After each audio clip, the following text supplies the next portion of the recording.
अस्सलाम वालेकुम स्टूडेंट्स, मैं जुल्फ़कार अली। आज स्टूडेंट हम नाइन्थ कंप्यूटर साइंस जो न्यू कंप्यूटर की बुक है उसका लेक्चर 8, वैसे ये चैप्टर 2 का थर्ड लेक्चर है। ओवरऑल जितने लेक्चर हो चुके हैं ये उसका लेक्चर 8 है। तो स्टूडेंट हमने प्रीवियस लेक्चर में कंप्यूटर मेमोरी और स्टोरेज वगैरह को शुरू किया था।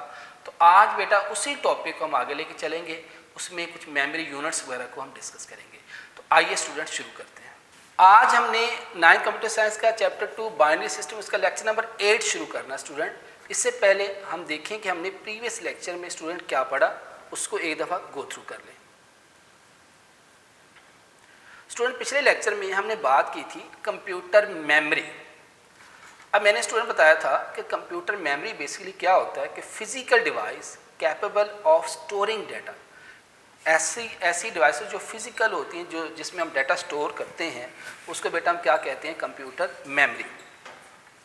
इसमें स्टूडेंट हमने बात की थी कि कंप्यूटर मेमोरी जो है वो हमारे पास दो तरह की होती है, वोलाटाइल मेमोरी, प्राइमरी मेमोरी भी हम इसको कहते हैं, नॉन वोलाटाइल मेमोरी, इसको स्टूडेंट हम सेकेंडरी मेमोरी भी कहते हैं। फिर हमने स्टूडेंट बात की थी प्रीवियस लेक्चर में कि वोलाटाइल मेमोरी कौन सी होती है, computer memory that only hold its data as long as it has power supply connected to it।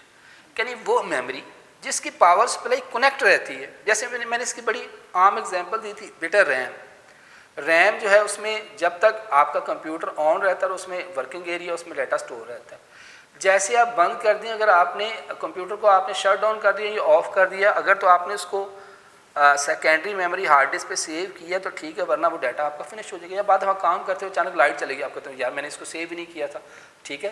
तो जो रैम है वो डाटा को सिर्फ जो है जब तक उसके साथ पावर सप्लाई कनेक्टेड होती है तो वो उसको ऑन रखती है, अदरवाइज वो उसको ऑन नहीं रखती। इसलिए बेटा इसको हम कहते हैं वोलाटाइल मेमोरी। वोलाटाइल का वर्ड बेटा किससे निकला है, वोल्टेज से, ठीक है। नेक्स्ट हमने बेटा इसकी जो बात की थी कि रैम जो है, RAM is an example of volatile memory. RAM जो है वो कंप्यूटर की जो फेमस किस्म की एग्जाम्पल, अगर आपसे कभी एमसीक्यू पूछा जाए which is an example of volatile memory, RAM, ROM, floppy disk, hard disk, student RAM पे क्लिक कीजिएगा। आमतौर पर जो वोलाटाइल का वर्ड है वो रैम के लिए ही यूज़ होता है। फिर हमने बात की थी कि RAM is a primary store device and the data instruction are store temporary in it. इसमें डाटा मुस्तकिल स्टोर नहीं रहता, परमानेंट तौर पर स्टोर नहीं रहता। जैसे ही कंप्यूटर ऑफ होता है इसमें स्टोर शुदा डाटा जो है वो ख़त्म हो जाता है। फिर हमने बेटा बात की थी कि RAM which hold memory only as long as it is connected to the power source. ये भी हमने बात की थी कि जब तक उसके अंदर पावर सोर्स अवेलेबल होगी डाटा जो है वो अवेलेबल है। जैसे पावर सोर्स ख़त्म होगी डाटा जो अवेलेबल नहीं होगा। As a power supply is disconnect, जैसे पावर सप्लाई हमने ख़त्म कर दी डाटा क्लियर हो गया। फिर हमने बात की थी कि नॉन वोलाटाइल, नॉन वोलाटाइल का वर्ड नॉन वोल्टेज से निकला है। ये आमतौर पे बेटा हमारी सेकेंडरी मेमोरी होती है। A device which can hold data even it is not connected to any power source. कि ऐसी डिवाइस है जो किसी भी पावर सोर्स के साथ कनेक्टेड नहीं है, उसको बेटा हम क्या कहते हैं, नॉन वोलाटाइल मेमोरी। अब non volatile memory permanently data को स्टोर करती हैं। The data stored in the secondary store device may be erased or changed when they required। अब जो डाटा सेकेंडरी मेमोरी में स्टोर होता है उसको आप बड़ी आसानी से चेंज कर सकते हैं, ठीक है। आप मर्जी से उसको नया डाटा ऐड भी कर सकते हैं, चेंज भी कर सकते हैं, जो भी आप उसके साथ करना चाहें आप कर सकते हैं। फिर इसकी बेटा मैंने एग्जांपल की थी कि floppy disk, hard disc, flash drive and memory card जो हैं ये आपके सारे जो हैं आपकी जो है नॉन वोलाटाइल मेमोरी में आती हैं, ठीक है। अब इसमें फ्लॉपी डिस्क जो है ये आपकी मैग्नेटिक टेप स्टोरेज है, हार्ड डिस्क भी मैग्नेटिक स्टोरेज है, जो आपकी फ्लैश ड्राइव और मेमोरी कार्ड्स हैं ये आपके ऑप्टिकल स्टोरेज डिवाइसेस में आ जाते हैं, सीडी भी आपकी ऑप्टिकल। अब स्टोरेज जो है ना इतनी, ये आपकी जो नई बुक है ना इसमें उसने स्टोरेज इतने इन डिटेल डिस्कस नहीं किए। जैसे प्रीवियस बुक में था ना उसने floppy disk, hard disc, CD ये उसने सेपरेट टॉपिक दिए हुए थे, तो यहाँ ऐसा सच नहीं है कि उसने इसकी डिटेल आगे नहीं दी, ठीक है जी। फिर हमने बात की कि स्टोरेज डिवाइसेस कौन से होंगे, any computing hardware that is use for storing, porting and extracting data is called storage device. बेटा इसकी डेफिनेशन है स्टोरेज डिवाइस की, ठीक है। इट कैन होल्ड और store information both temporary and permanent. इसमें डाटा आर्जी तौर पे भी रहता है, मुश्किल तौर पे स्टोर किया जा सकता है।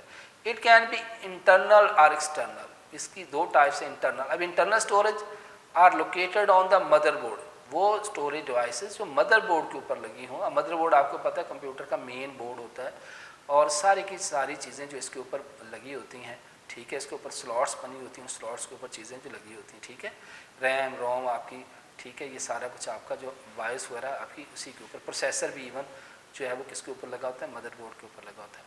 Internal storage devices are connected to some fix slot, ये जो आपकी इंटरनल स्टोरेज डिवाइस है ये ख़ास किसी स्लॉट के ऊपर जो अटैच होती है।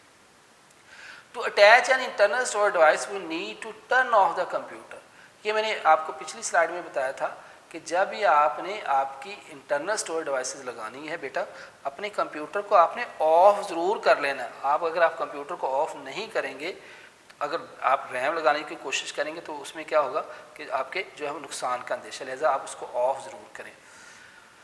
फिर हमने बात की थी कि इसकी एग्जांपल बेटा कौन सी है, रैम रोम हार्ड डिस्क, ये सारी इसकी एग्जांपल में आ जाती है। External storage devices, external devices that plug and play, plug लगाना प्ले चलाना, जितने भी आपके एक्सटर्नल स्टोरेज डिवाइसेस हैं ये प्लग एंड प्ले होते हैं।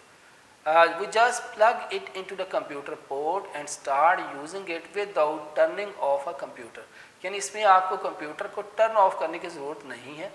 आप कोई भी डाटा केबल वगैरह लेके भी लगा सकते हैं या उसकी जो है वो बाहर उसकी जो है वो पोर्ट्स बनी होती हैं, जैसे कि पोर्टेबल हार्ड डिस्क है, यूएसबी फ्लैश ड्राइव, ये सारी आपकी एक्सटर्नल डिवाइस है। फिर बेटा हमने बात की थी अपने प्रीवियस लेक्चर में मेमोरी एंड स्टोरेज। मेमोरी आमतौर पे इसकी जो एग्जांपल है वो रैम और रोम है, ये आपकी प्राइमरी मेमोरी होती है, जबकि स्टोरेज क्या है, ये आपकी सेकेंडरी मेमोरी होती है। Place where an application hold its data during processing, यानी जब हम कंप्यूटर ऑन करने के बाद जितना भी काम कर रहे होते हैं, जितनी प्रोसेसिंग, जैसे मैंने बताया था कि जब आप डाटा कंप्यूटर को देते हैं तो डाटा सबसे पहले कहाँ जाता है, रैम में जाता है और रैम से सीपीयू के पास आता है। तो कंप्यूटर की जितनी भी वर्किंग है ये हमारे दो बेसिक डिवाइस की वजह से हो रही होती है, रैम और प्रोसेसर की वजह से। यही वजह है कि अगर किसी कंप्यूटर की स्पीड का हम बताना है तो उसकी सबसे पहले पूछा जाता है कि भाई उसका प्रोसेसर कितना है और उसकी जो है वो रैम कितनी है। इवन के सेल में भी यही होता है कि रैम कितनी है जी।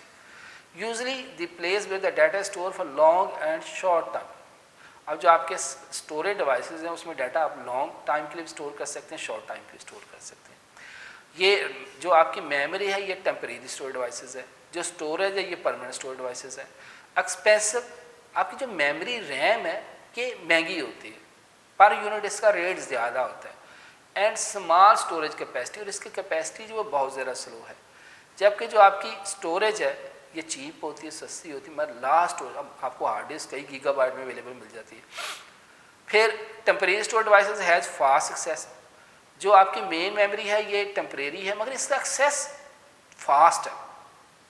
आपसे क्रिएटिव क्वेश्चन पूछा जा सकता है भाई क्यों फास्ट है, because the RAM is located on the motherboard, RAM is directly connected to the CPU. चूँकि रैम और सीपीयू डायरेक्टली एक दूसरे से वर्किंग कर रहे होते हैं तो यही वजह है कि इसका एक्सेस रेट बहुत ज़्यादा है। जबकि जो परमानेंट स्टोरेज है इसका एक्सेस आपका स्लो एक्सेस होता है, connected directly to the processor, not connected directly to the processor. और फिर नेक्स्ट एग्जांपल है इसकी रैम रोम और फ्लॉपी डिस्क हार्ड डिस्क। तो आज हम अपने अगले लेक्चर, ये हमने प्रीवियस लेक्चर रिवाइज किया था, अब बात करते हैं हमारा जो नेक्स्ट लेक्चर है लेक्चर 8। तो वो मेमोरी वाले पोर्शन को आगे हम कंटिन्यू करते हैं। अब कंप्यूटर की मेमोरी को मैयर करने के उसके डिफरेंट यूनिट्स हैं, और ये बच्चे अक्सर स्टूडेंट ये एमसीक्यूज इसमें बहुत ज़्यादा बनते हैं, शॉर्ट क्वेश्चन ही बन जाते हैं, bit byte kilobyte megabyte gigabyte terabyte petabyte, ठीक है, इसकी जो है वो कैपेसिटी कितनी होती है, ये सारी चीज़ें अक्सर जो है एमसीक्यूज में शॉर्ट क्वेश्चन में पूछी जा सकती है। तो सबसे पहले बिट, कंप्यूटर की मेमोरी का सबसे छोटा यूनिट जो है वो बिट है, can hold only one value, 0 और 1। अब बिट से क्या मुराद है, 0 वैल्यू उसी या 1, ठीक है। Bit stand for binary digit, computer की मेमोरी का ऐसा यूनिट जिसका कोई एड्रेस नहीं है। Byte, group of 8 bits enough space to store single ASCII character. आमतौर पर बाइट को स्टूडेंट हम करेक्टर भी कहते हैं, बाइट को हम करेक्टर भी कहते हैं, बाइट को हम करेक्टर भी कहते हैं, ठीक है। बाइट और करेक्टर जो है, बाइट का, क्योंकि बाद में क्वेश्चन पूछ लेते हैं व्हाट इज़ द करेक्टर, तो स्टूडेंट कंफ्यूज हो जाते हैं कि सर ये करेक्टर की डेफिनेशन तो है ही नहीं। तो character and byte is the same thing, ठीक है। करेक्टर, तो बाइट का दूसरा नाम क्या है, करेक्टर भी है, ठीक है। तो यहाँ पे बाइट की जगह पे आप करेक्टर भी लिख सकते हैं। तो group of 8 bit enough space to store single ASCII character, मतलब कोई भी जो सपोज करेक्टर है, बस मैं यूनिक UNIQUE, ये बेटा 6 बाइट में स्टोर होगा, ठीक है। आगे जो किलो बाइट है, किलो बाइट, अब 1 किलो बाइट जो है आमतौर पर किलो 1000 के इक्वल होता है, हमारे कंप्यूटर में किलो किसके इक्वल होगा, 1024 बाइट्स के इक्वल होगा। इसी तरह 1 मेगाबाइट, 1 मेगाबाइट बेटा 1024 किलो बाइट के इक्वल होगा, या 1024 मल्टीप्लाई बाई 24 की पावर 2। ये एमसीक्यू में बच्चे अक्सर पूछे जाती हैं चीज़ें। 1 गीगाबाइट किसके इक्वल होगा, 1024 मेगाबाइट के, या 1024 की पावर 3 बाइट्स की इक्वल होगा। ये बाइट, ये सारा ये बाइट्स में बेटा, ये वाला ये बाइट कितनी बाइट्स की इक्वल होगा, ठीक है। इसी तरह बेटा टेराबाइट, 1 टेराबाइट जो है वो 1024 गीगाबाइट की इक्वल होगा, या 1024 की पावर 4 बाइट्स की इक्वल होगा। और आखिरी इसका यूनिट है बेटा पीटाबाइट, 1 पीटाबाइट किसके इक्वल होगा, 1024 टेराबाइट के इक्वल होगा, या 1024 की पावर 5 बाइट्स की इक्वल होगा। तो बेटा ये एमसीक्यू के हवाले से इसको ज़हन में रखिएगा, bit, byte, kilobyte, megabyte, gigabyte, terabyte. इसका बाद एमसीक्यू पूछ लेता है कि 1 बाइट में कितनी बिट्स होती हैं, 8, 1 किलो बाइट में कितनी बाइट्स होंगी, 1024, ठीक है। इसमें फिर ये 1 मेगाबाइट में कितनी बाइट्स होंगी, 1024 की पावर 2 बाइट्स, 1 गीगाबाइट में कितनी बाइट्स होंगी, 1024 की पावर 3, ठीक है। टेराबाइट में कितनी होंगी, 1024 की पावर 4, और पीटाबाइट में कितनी होंगी, 1024 की पावर 5। तो ये एमसीक्यूज़ के हवाले से बेटा इसको आप अच्छी तरह देखिएगा, बाद ये चीज़ें बेटा एमसीक्यू में भी पूछी जा सकती हैं, ठीक है। नेक्स्ट इसको मज़ीद एलोबरेट किया गया है। बिट से क्या मुराद है, बिट से मुराद है in digital computer data is represent as a collection of bit. अब डिजिटल कंप्यूटर में डाटा आपको पता किस फॉर्म में स्टोर किया जाता है, 01 01 01 01, वही सर्किट। आगे चल के हमारा टॉपिक भी हम पढ़ेंगे अगले लेक्चर्स में, डाटा रिप्रेजेंटेशन, उसमें हम मज़ीद इसको बेटा डिटेल से देखेंगे कि डाटा को कंप्यूटर की मेमोरी में रिप्रेजेंट किया जाता है। बेसिक यही है कि जो सर्किट हैं कंप्यूटर के, इंटरनल सर्किट हैं, जो जितने भी ट्रांजिस्टर्स हैं वो या स्विचेस हैं, वो ऑन ऑफ की फॉर्म में रहते हैं। तो ऑन से क्या मुराद है 1, ऑफ से क्या मुराद है 0। तो ऑन ऑफ की फॉर्म में 01 की फॉर्म में जो डाटा रिप्रेजेंट होता है, ठीक है। तो बिट कंप्यूटर की मेमोरी का ऐसा यूनिट है विच हैव नो एड्रेस, जिसका कोई एड्रेस नहीं है। फिर निबल, ये पीछे हमने डिस्कस नहीं किया था, ये भी वैसे मैंने उसको डाला हुआ है कि 4 bit is equal to nibble, 1 byte contain 2 nibble. 1 byte में आमतौर पर 2 निबल्स होती है। फिर byte, collection of 8 bit is called byte. It is set of bits which are represent a particular character or symbol, यानी किसी भी ख़ास करेक्टर या सिंबल को रिप्रेजेंट करने के लिए स्टूडेंट एक बाइट को रिप्रेजेंट किया जाता है। In memory 1 byte can store only 1 character. अब इसकी आगे जो मैंने पीछे टेबल में बताया वही मेन चीज़ है कि combination of 1024 bytes is equal to 1 kilo byte. यहाँ दिया हुआ 1 किलो बाइट, 2 की पावर 10 बाइट्स, ऐसे भी हम इसको रिप्रेजेंट कर सकते हैं। ये 2 की पावर 10 वाला पहले नहीं था, इसको हम ऐसे भी रिप्रेजेंट कर सकते हैं, ठीक है। फिर 1 मेगाबाइट जो है ये 2 की पावर 2, ये इस बात है इस फॉर्म में भी आ जाता है। ये मैंने लिखा इसलिए है ताकि जो है वो आपको बातें बहुत सी क्लियर हो जाए। ये 2 रेज़ की पावर में भी ऐसे भी पूछा जा सकता है, ठीक है, कि ये 2 रेज की पावर बाइट्स किसके इक्वल होगा, ठीक है। ऐसे भी इसको ज़हन में रखिएगा कि 1 मेगाबाइट इज इक्वल टू 2 की पावर 20 बाइट्स यानी 1024 किलोबाइट। 1 गीगाबाइट किसके इक्वल होगा, 2 की पावर 30 बाइट्स या 1024 बाइट्स। 1 टेराबाइट किसके इक्वल होगा, 2 की पावर 40 बाइट्स 1024 गीगाबाइट। और 1 पीटाबाइट किसके इक्वल होगा, 2 की पावर 50 बाइट्स 10। तो बच्चे ये MCQs के हवाले से, शॉर्ट क्वेश्चन के हवाले से बेटा ये बहुत इंपॉर्टेंट है। आपने बेटा इसको अच्छी तरह इन पूरे यूनिट्स को गो थ्रू करना है, ठीक है जी। अब नेक्स्ट देखते हैं जी। अब नेक्स्ट हमारा अगला टॉपिक शुरू हो जाता है data representation in computer memory, कि कंप्यूटर की मेमोरी में हम डाटा को किस तरह रिप्रेजेंट करते हैं। तो स्टूडेंट देखिएगा, digital computer store data in binary form. अभी हम बात कर रहे थे कि कंप्यूटर की मेमोरी में डाटा कैसे स्टोर होता है, बाइनरी फॉर्म में स्टोर होता है। डाटा कैसे स्टोर होगा, इन बाइनरी फॉर्म। ये this is the key point. It means that where it is a text, बेशक आप कंप्यूटर को टेक्स्ट दे रहे हैं, आप कंप्यूटर को कोई पिक्चर दे रहे हैं, आप कंप्यूटर के अंदर कोई मूवी स्टोर कर रहे हैं या कोई आप एप्लीकेशन स्टोर कर रहे हैं, ये सारा कुछ किस फॉर्म में स्टोर होगा, 0-1 के फॉर्म में। यानी आपने कंप्यूटर को जो चीज़ दी, आपने टेक्स्ट दिया, आपने कोई पिक्चर दी, आपने कोई मूवी दी, आपने जो कुछ स्टोर करवाया, वो सारे का सारा स्टूडेंट जो है वो कंप्यूटर की मेमोरी में 0-1 के फॉर्म में जो है वो स्टोर हुआ, ठीक है। All characters on your keyboard has a associate code in binary. ये थोड़ा सा टच में इसका आपको पहले भी दे चुका हूँ जब हमने चैप्टर 2 का लेक्चर नंबर 1 था और ओवरऑल हमारा लेक्चर नंबर 6 था, उसमें हमने बात की थी कि कंप्यूटर में हर करैक्टर का कोई कोई कोड होता है। मैंने आपको एग्जांपल दी थी कि जैसे ए का कोड 65 है, ठीक है। फिर इसी तरह बी का कोड क्या होता है, 66 होता है। अब इन चीज़ों की आज हम बात करेंगे। बी का कोड क्या है, 66, ठीक है। तो this code is called ASCII code.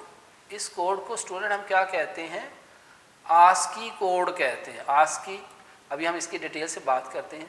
तो इस पूरे 3-4 बुलेट में हमने क्या सीखा है, ये वाले में, कि डिजिटल कंप्यूटर में डाटा बाइनरी फॉर्म में स्टोर होता है। जो आप दे रहे हैं इट मीन्स दैट वो कोई टेक्स्ट भी हो सकता है, पिक्चर भी हो सकता है, कोई मूवी भी हो सकती है, कोई एप्लीकेशन भी हो सकता है। It is store in computer memory form में 0-1। और जितने भी करैक्टर है कीबोर्ड के ऊपर, सब की जो है वो कोई ना कोई जो है वो उसका कोड होता है, और उस कोड को बेटा हम क्या कहते हैं, आस्की कोड। अब आते हैं हम आस्की कोड पे। अब बेटा आस्की बहुत सी कोडिंग स्कीम है। जो सबसे जो पुरानी कोडिंग स्कीम थी वो थी स्टूडेंट BCD। ये चीज़ें आपके सिलेबस में नहीं है, तो थोड़ा सा उसकी बताने के लिए BCD coding scheme, binary coded decimal, ये 4 बिट कोडिंग स्कीम थी। सबसे पुरानी कोडिंग स्कीम यही थी।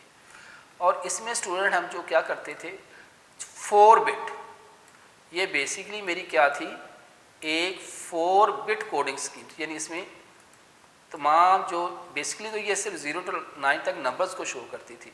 तो ये 4 बिट कोडिंग स्कीम थी, किसी भी डिजिट को 4 बिट में शो करती थी। फिर उसी को थोड़ा सा इम्प्रूव करके इसकी एडवांस फॉर्म आई एप्स्टिक, ABCDIC, एप्स्टिक। अब ये चीज़ें बेटा आपकी बुक में नहीं है, जस्ट थोड़ा सा आपको इसकी कोडिंग स्कीम की हिस्ट्री बताने के लिए। EBCDIC stand for extended binary coded decimal interchange code. ये भी कोडिंग स्कीम जो 8 बिट कोडिंग स्कीम थी। इसमें अब 8 बिट से क्या मुराद होता है, 2 की पावर 8, ये इक्वल होगा स्टूडेंट 256। यानी इसमें 256 करैक्टर शो होते थे। मगर ये कोडिंग स्कीम जो है वो इतनी कामयाब नहीं हुई। जब से आपके माइक्रो कंप्यूटर आए, नेटवर्किंग वगैरह हुई, तो जो स्टैंडर्ड कोडिंग स्कीम है वो हमारे पास आजकल कौन सी है, आस्की कोडिंग स्कीम। एक और कोडिंग स्कीम भी है जो आगे चल के आपके बुक में नहीं है, वो है यूनिकोड। ये 16 बिट कोडिंग स्कीम है, यूनिकोड, ठीक है। ये कितने बिट कोडिंग स्कीम है, 16 बिट। तो हम बात करेंगे आस्की का, हमारी डिस्कशन बुक में ASCII stand for American standard code for information interchange. ठीक है, ये स्टूडेंट ध्यान में रखिए। एक चीज़ मैं आपको बताता चलूँ, जब भी आप एब्रीविएशन लिखें ना, अमेरिकन का ए कैपिटल, स्टैंडर्ड का एस, कोड का सी, पहले पहले लेटर कैपिटल लिखना है, और इंफॉर्मेशन यानी इस आई का आई, इंटरचेंज का फिर आई, इससे अच्छा इंप्रेशन पड़ता है। ठीक है, कोशिश किया करें ये जो कीवर्ड्स हैं इनको कैपिटल लिखें, जो आस्की कैपिटल लिखें। ठीक है, BCD एब्स्ट्रैक्ट कैपिटल लिखें। In such coding scheme ISO international standard organisation ये सारी कोडिंग स्कीम वगैरह को एडजस्ट करती हैं। तो ये आस्की जो है ये American ISO international standard organisation ने बेटा इसको जो है वो प्रूव किया। ठीक है, it is de facto mean built-in है, अंडरस्टूड है, standard for representation of data inside the computer, यानी ये एक स्टैंडर्ड बना दिया गया inside the computer memory. Computer memory में डाटा रिप्रेजेंट करने के लिए एक स्टैंडर्ड बना दिया है।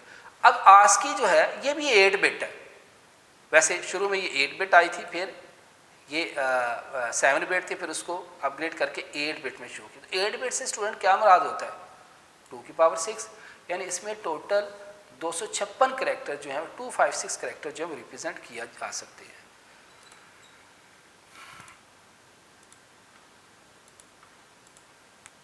आस्की टेबल, अब टेबल हम याद तो हमसे अंडरस्टूड सी बात नहीं होगा, मैंने बताया भी था कि इसको याद करना बहुत डिफ़िकल्ट है। जैसे ये कोड है स्पेस का 32, ये है मार 34 डबल कोटेशन ये वो।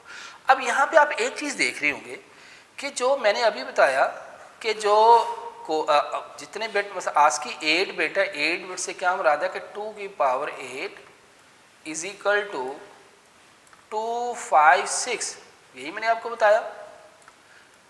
यानी इसमें 256 करैक्टर होने चाहिए, मगर यहाँ अगर आप देखें तो बेटा ये 32 से शुरू होते हैं और आखिरी कोडिंग स्कीम 127 तक है।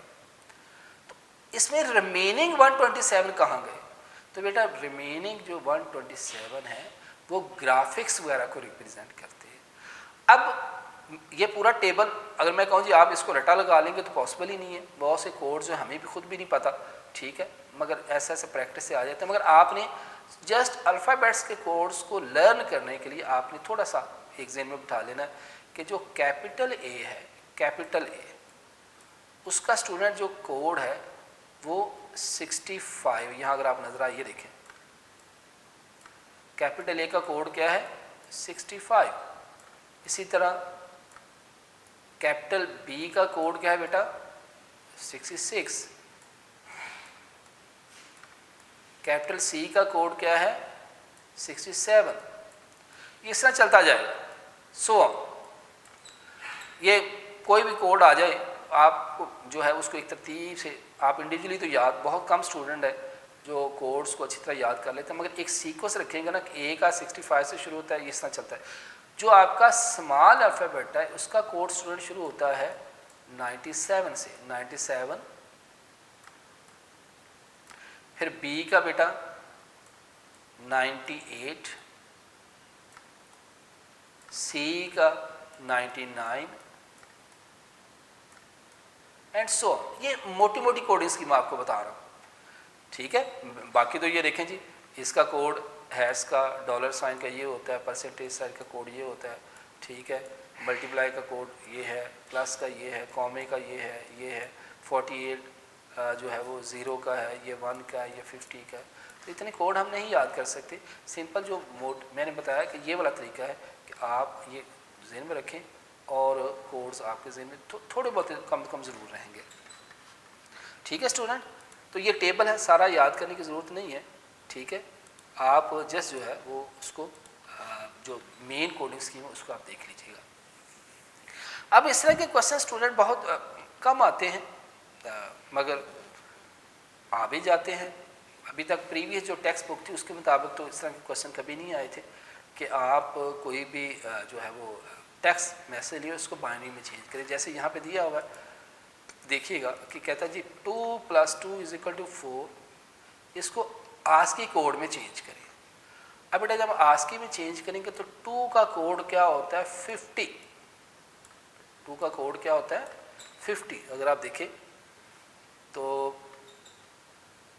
यहाँ पे 32, तो आप यहाँ तरतीब से आपको देखना पड़ेगा। तो 2 का कोड क्या होता है 50, ठीक है। इसी तरह जो आपका प्लस का कोड होता है वो 43 होता है, 2 का कोड 50 होता है, इज इक्वल का कोड 61 होता है, 4 का कोड 52 होता है। अब ये कोड आपको टेबल से देखने पड़ेंगे ये वाले सारे। अब इसको जब बाइनरी फॉर्मेट में चेंज किया, असल उसने 50 है, जब 50 को बाइनरी फॉर्मेट में चेंज किया देखिएगा ज़रा,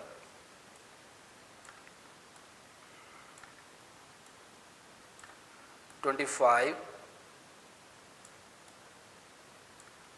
और बाकी कितना बचेगा रिमाइंडर इसका 0, फिर 2 और 12 टू द 24 और रिमाइंडर कितना आएगा 1, फिर 2 6 टू द 12 0, फिर बेटा नेक्स्ट 2 3 टू ज़रा 6 0, और फिर बेटा नेक्स्ट होगा 2 1 द 1।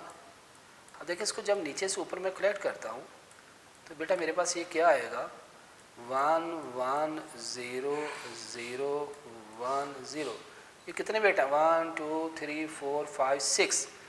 अब यहाँ देखें, यहाँ तो 8 लिखा हुआ है, तो इसका क्या है कि चूँकि 1 0 तो वैसे इधर आ जाना था दोबारा, फिर जब 2 से करते ठीक है तो ये आना था जो है आपका 0 1 आ जाना था। चलें ठीक है, इसके जो है वो 2 बिट लेफ़्ट साइड पे 2 0 और लगा दें, क्यों, ताकि आपके 8 बिट पूरा। अब देखें अगर इसको मैं काउंट करता हूँ 1 2 3 4 5 6 7 8 बिट, क्यों, क्योंकि आस्की जो है वो आपका 8 बिट कोडिंग स्कीम है।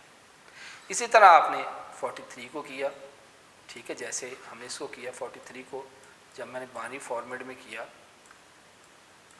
ठीक है, तो बेटा ये आएगा 2 टू द 4 2 1 द 1 1, फिर 10 बेटा मेरे पास क्या आएगा 1, फिर 2 5 टू द 10 1, फिर 2 टू द 4, फिर क्या आएगा 1, और 2 1 और 0। तो बेटा ये देखिए मेरे पास आ रहा है 1 0, फिर 1 2 3 4 1 1 2 3 4 1। अब ये चीज़ है, ये इसकी बात कर रहा हूँ मैं, ठीक है। एक मिनट, ये 2 to the 4 2 1 the 1 10 to the 1 5 to the यहाँ पे 0 आना था, सॉरी बेटा, ठीक है, फिर 2 टू द 1 2 1 ये आना था, तो ये चीज़ आनी थी मेरे पास। ये इसके देखें ये आना था 1 0 1 0 1 1, ये चीज़ आनी थी। अब इसके 8 बिट पूरे करने थे मैंने 1 2 3 4 5 6 7, और यहाँ पे ये देखें 8 बिट पूरे हो गए। इस तरह आप ये सारा कर सकते हैं, ये मैंने आपको एक आधी एग्जाम्पल करके दिखाई। अब इस तरह के क्वेश्चन इतने आसान नहीं होते, सीधी सी बात है, इस तरह के क्वेश्चन जो है वो इतने आसान नहीं होते। कभी बोर्ड के एग्ज़ाम में मैंने नहीं देखे, कभी आए भी हों इस तरह के क्वेश्चन, मगर आ जाएँ तो उसको आप अटैम्प्ट ज़रूर कीजिएगा, ठीक है।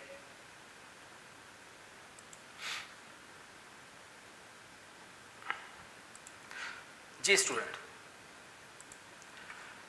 इसी तरह एक और देखते हैं जी। ये कहता है जी store name of our country Pakistan in computer memory.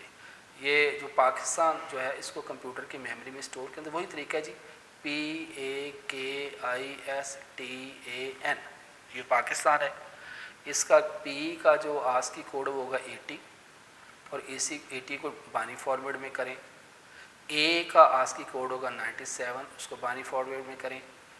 K का आस्की कोड होगा 107, उसको बाइनरी फॉर्मेट में करें। I का आस्की कोड होगा 105, उसको आप बाइनरी फॉर्मेट में करें। S का आस्की कोड होगा 115, उसको बाइनरी फॉर्मेट में करें। T का आस्की कोड होगा 116, उसको बाइनरी फॉर्मेट में करें। अब देखिए ये स्मॉल A है, स्मॉल A का आस्की कोड होगा 97, उसको बाइनरी फॉर्मेट, बिल्कुल ऐसे जैसे मैंने अभी करके दिखाया आपको, उसको डिवाइड करके। और उसके 8 बिट पूरे करना। देखिए आप सबके 8 बिट हैं, 1 2 3 4 5 6 7 8, तो सबके स्टूडेंट अगर आप गौर से देखें तो 8 बिट है। 8 बिट क्यों है? क्योंकि आज की 8 बिट कोडिंग स्कीम है। इसी तरह एक और एग्जांपल है, अच्छा ये आपके एक्सरसाइज का क्वेश्चन है स्टूडेंट, ये एक एक्सरसाइज का क्वेश्चन है, इसको ज़रा देखिएगा क्योंकि मैंने कोशिश ये की कि एक्सरसाइज का क्वेश्चन भी साथ ही हो जाए। उसने कहा जी स्टोर द वर्ड फ़ोन, एक वर्ड फ़ोन स्टोर करें कंप्यूटर की मेमोरी में और एड्रेस उसका है 7003। अब देखिए वर्ड पी फ़ोन, इसका कोड क्या होगा 80, ये उसका आस्की कोड। अब ये उसका स्टार्टिंग एड्रेस रखें 7003। फिर अगला है एज, उसका कोड जो टेबल में क्या बनता है, ये स्मॉल एज है 104, ये उसका बाइनरी फॉर्मूला। उसको आपने स्टूडेंट, मैंने बार बार कह रहा हूँ कि इसका करके देखना, 104 को यहाँ पे रखें और इसको 2 पे डिवाइड करें, इस तरह आपने परफॉर्म करके देखना है। 50, फिर 2, फिर रिमाइंडर 0, या आपने अपने रफ रजिस्टर रख के इस तरह बेटा आपने इसको परफॉर्म करके देखना है जी। 5 2 10, 2 1 1 0, इस तरह परफॉर्म करके देखिएगा, ठीक है। फिर ये इसका कोड ये आ गया, ये आ गया कोड। फिर N 110, ये उसका हो गया 706, E 101, ये उसका अब आस्की कोड होगा, ये सारा इस चीज़ की होगी, ठीक है। इस तरह की कोई भी क्वेश्चन आ सकता है। गो के बोर्ड में कभी इस तरह का क्वेश्चन मैंने नहीं देखा, क्योंकि इसमें असल मसला ये होता है कि आस्की कोड जो है ना, हम जैसे ये तो खैर अल्फ़ाबेट्स हैं, ये तो याद हो जाए, बाद में ऐसा आस्की कोड आ जाता है कि वो हमें टेबल्स पर देखना पड़ता है मजबूरन, क्योंकि सारे आस्की कोड जो लर्न करना पॉसिबल नहीं है, मगर बाद स्टूडेंट कर भी लेते हैं। मगर फिर मैंने उसका बताया था कि आसान हाल ये कि जो कैपिटल ए है उसका 65 से शुरू होता है, वहाँ से शुरू करें और उसको एंड तक लेते जाएं, और जो स्मॉल ए है उसका आस्की कोड कहाँ से शुरू होता है 97, और फिर उसको आगे काउंट कर लें, ठीक है। मगर इसमें थोड़ा सा टफ, फिर भी अगर ये क्वेश्चन आपको पेपर में दे दिया जाए तो इसको करने के लिए कम से कम आपको, जो मेरा ख्याल है कि 20 से 25 मिनट रिक्वायर होंगे PH और फ़ोन को, क्योंकि पहले उसका आप इस तरह लिखेंगे, फिर उसके आस्की कोड लिखेंगे, फिर उसको सबको बाइनरी फॉर्मेट में चेंज करेंगे, ठीक है। और फिर ये एड्रेस तो खैर उसने वैसे क्वेश्चन में दिया हुआ है, जैसे मैंने बताया कि आपका ये एक्सरसाइज का क्वेश्चन है, तो मैंने ये 703 से शुरू किया, फिर अगला एड्रेस 704 होगा, अगला एड्रेस 705 होगा, अगला एड्रेस 706 होगा, अगला एड्रेस 707 होगा। तो ये एड्रेसिंग इस तरह दी गई है, ठीक है जी स्टूडेंट। तो ये बेटा आज का हमारा लेक्चर था, ठीक है। पहले हम अपने इस लेक्चर को आज को रिव्यू कर लेते हैं ताकि कोई कन्फ्यूजन हो तो फिर हम दोबारा उसको ज़हन में रखें। तो आज स्टूडेंट हमारा जो है लेक्चर नंबर 7 था, इसको मैं एक दफ़ा रिवाइज करवा देता हूँ आपको। लेक्चर नंबर 8 था। लेक्चर 8 में हमने आज जो बात की थी मेमोरी यूनिट की बात की थी कि मेमोरी यूनिट जो है उसमें बिट जो है कंप्यूटर की मेमोरी का सबसे छोटा यूनिट होता है 0 और 1। फिर जो बाइट हैं वो 8 बिट की इक्वल होती है, किलो बाइट 1024 बाइट्स की इक्वल होती है, मेगा बाइट जो है वो 1024 2 की पावर 2 बाइट्स की इक्वल होती हैं। फिर जो गीगा बाइट है वो 1024 की पावर 3 की बाइट की इक्वल होती हैं, और टेरा बाइट जो है वो 1024 की पावर 2। फिर पीटा बाइट हमने पढ़ी, ठीक है जी, 1024 टेरा बाइट इज इक्वल टू इसकी इक्वल होती है, ठीक है। फिर हमने बात की थी bit,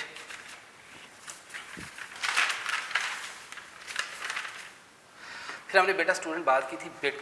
in detail computer data represent in the collection of bit, ठीक है। कंप्यूटर की मेमोरी इसको बिट की फॉर्म में रिप्रेजेंट करते हैं। बिट क्या होता है 0 1, और जो निबल है वो basically 4 bits equal to 1 nibble. Collection of 8 bit is equal to 1 byte, जो 8 बिट का कलेक्शन है वो 1 बाइट के इक्वल होता है। और उसके बाद हमने बात की थी किलो बाइट। किलो बाइट जो है 1 किलो बाइट 2 की पावर 10 बाइट जो है 1024 बाइट्स की इक्वल होगा, ठीक है। फिर हमने बात की बेटा मेगा बाइट क्या होगा। मेगा बाइट जो है वो 2 की पावर 20 बाइट्स की इक्वल होता है, या किलो बाइट 1024 बाइट्स की इक्वल होता है। गीगा बाइट 2 की पावर 30 बाइट्स की इक्वल होता है, या 1024 बाइट्स की इक्वल होता है। फिर हमने बात की थी बेटा टेरा बाइट, TB 1 TB 2 की पावर 40 बाइट्स या 1024 बाइट्स की इक्वल होता है, और 1 पीटा बाइट जो है ये 2 की पावर 50 बाइट्स से 1024 टेरा बाइट की इक्वल होता है। फिर हमने बेटा बात की थी कि कंप्यूटर के अंदर जो डाटा है वो किस तरह रिप्रेजेंट होता है। हमने बात की थी कि जो जो भी हम कंप्यूटर में स्टोर करते हैं वो सारे का सारा जो बाइनरी फॉर्म में स्टोर करते हैं। जो आप स्टोर करते हैं वो कोई टेक्स्ट भी हो सकता है, पिक्चर भी हो सकता है, कोई मूवी भी हो सकती है। ये सारा कुछ जो है कंप्यूटर की मेमोरी किस फॉर्म में स्टोर होता है, 0 और 1 के फॉर्म में। All character on the keyboard has the associated code, हर का आस्की कोड होता है, ठीक है। और फिर हमने बात की थी कि बेटा आस्की कोड क्या होगा, American standard code for information interchange. इसको किसने डिज़ाइन किया, ISO international standard organ. De facto यानी अंडरस्टूड है, हमने नहीं बनाई, ये पहले से बिल्टन है और अंडरस्टूड है कि कंप्यूटर की मेमोरी में जितना डाटा रिप्रेजेंट होता है वो बेसिकली इस आस्की फॉर्मेट पे रिप्रेजेंट होता है। और आस्की क्या है, 8 बिट कोडिंग स्कीम है। फिर हमने आस्की टेबल देखा था। आस्की टेबल देखें यहाँ भी कंप्लीट नहीं है, मैंने कोशिश की है कि एक ही स्लाइड में दोनों आ जाए, मगर ये थोड़ा सा बड़ा, ये थोड़ा सा छोटा नज़र आ रहा है, मगर ये आप अपनी बुक में देख सकते हैं, ठीक है, कि ये आमतौर पर 32 स्पेस के लिए 2 की पावर 32। अच्छा, इसमें मैंने बताया था कि 2 की पावर 8 इज इक्वल टू 256।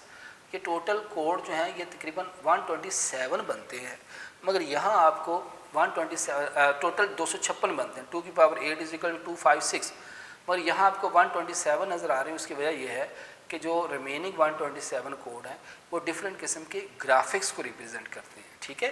तो ये कोड सारे दिए हुए, ठीक है। तो इसको आप, मैंने बताया था कि जो मेन जो कोड आपके ए कैपिटल ए किससे शुरू होता है, 65 से, ठीक है, यहाँ दिया भी हुआ है 65, 66, 67, 68, ठीक है। और जैसे स्मॉल ए शुरू हुआ तो ये हमारे पास 97 आ गया, ठीक है। तो ये मेन कोड को ज़हन रखिएगा, और अगर सारे कोड जो है वो लर्न हो जाए तो बहुत अच्छी बात है। फिर बेटा हमने एक एग्जांपल की थी, मैंने कहा कि इस तरह की एग्जांपल जो है आसानी से नहीं होती, इसमें जो है वो अच्छा खासा जो है वो इसको कन्वर्ट करते हैं स्टूडेंट, टाइम लगता है। जैसे ये कोई भी आ सकता है कि अपना नाम मैं कहते हैं जो जुल्फ़कार, ZULFIQAR, इसको आस्की कोड में लिखें। अब मैं पहले Z का डेसिमल देखूंगा यानी आस्की, फिर उसको बाइनरी में चेंज करूँगा, फिर U का, फिर L का, फिर F का, फिर I का, फिर Q का, फिर A का, फिर R का। कम से कम मुझे 1 घंटा चाहिए कि पहले इसका मैं पूरे करैक्टर यहाँ लिखूँगा, ZULFIQAR,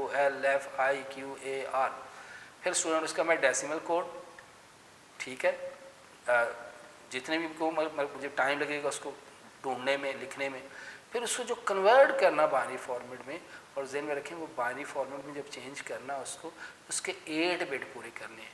क्यों पूरे करने हैं, क्योंकि आस्की जो है वो स्टूडेंट आपका 8 बिट कोडिंग स्कीम है, ठीक है।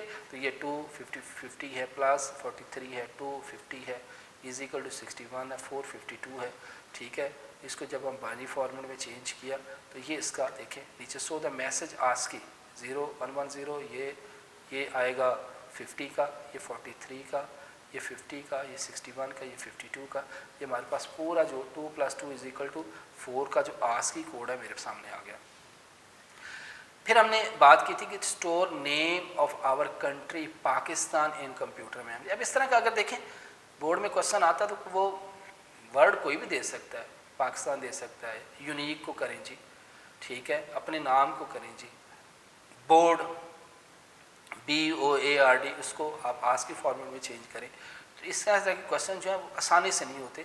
अगर ये एक बाज़ार एक छोटा सा क्वेश्चन है, पाकिस्तान को आप आस्की फॉर्मेट में चेंज करें, और जब इसको करने लगेंगे तो उस पर टाइम लगेगा आपको। PAKISTAN,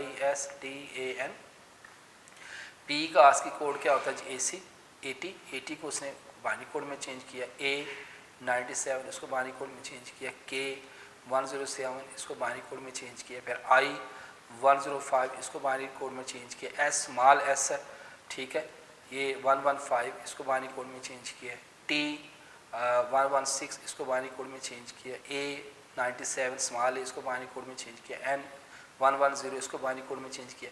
तो ये स्टूडेंट देखें ये कोड जो है कम से कम मेन कोड जो है बेटा आपने ज़रूर जो है वो ज़हन में रखनी है। तो इसमें स्टूडेंट जो है वो बाद दफ़ा आस्की की एब्रीवेशन पूछ लेता। आस्की किसका abbreviation, American standard code for information interchange. और कंप्यूटर की मेमोरी में डाटा कैसे रिप्रेजेंट होता है, 0-1 के फॉर्म में। बेशक आप कोई टेक्स्ट, कोई नंबर, कोई भी चीज़ स्टोर करें, वो तमाम जो डाटा है वो कंप्यूटर के फॉर्म में किस फॉर्म में स्टोर होता है, 0-1 के फॉर्म में, बिट की फॉर्म में। और फिर हमने बात की थी कि बिट बेसिकली 8 बिट्स के मिलने से जो है वो 1 बाइट बनती है, और 1 बाइट में से P एक करैक्टर है, एक बाइट में स्टोर होगा। ए एक करेक्टर, ये पूरा, ये बेसिकली ये पूरा क्या है, एक बाइट है। अगर आप करें देखें एक बाइट में 8 बिट्स होती हैं, तो अगर हम इसको काउंट करते हैं 1 2 3 4 5 6 7 8, तो ये 8 बिट है। ए एक करेक्टर है, उसका आस्की कोड 97 और उसके 8 बिट है। के एक करेक्टर है, उसका आस्की कोड 107 है और उसके 8 बिट हैं। आई एक आस्की करेक्टर है, स्मॉल आई है, इसका आस्की कोड 105 है और ये उसके कंप्यूटर की मेमोरी में कैसे रिप्रेजेंट होगा, 0 यानी circuit of, on on off on off of 0। आपको पता ऑफ किससे रिप्रेजेंट होता है, 0 से, और ऑन कैसे रिप्रेजेंट होता है, 1 से। फिर S of on on on off of on on, T 116 of on on on off on off of, ए 97 0 1 1 यानी 0 को हम ऑफ कह सकते हैं, 1 को ऑन कह सकते हैं। इस तरह एन 1 1 0 0 1 1 0 1 1 1 1 0। तो ये स्टूडेंट आज का हमारा लेक्चर था। आई होप कि आपको अच्छी तरह समझ आया होगा। स्टूडेंट आप काइंडली इसकी घर में प्रैक्टिस जरूर कीजिएगा। जब तक स्टूडेंट आप खुद प्रैक्टिस नहीं करेंगे तो आपको चीज़ें ये समझ नहीं आएंगी। लेक्चर सुनने के बाद अपनी बुक खोलें और इन टॉपिक को एक तरह रिवाइज़ कर लें। जब आप स्टूडेंट इन टॉपिक को एक दफ़ा रिवाइज़ कर लेंगे तो बहुत सी बातें आपकी जो क्लियर हो जाएंगी। तो इंशाल्लाह अगले लेक्चर के साथ फिर हाजिर होंगे। अल्लाह हाफ़िज़।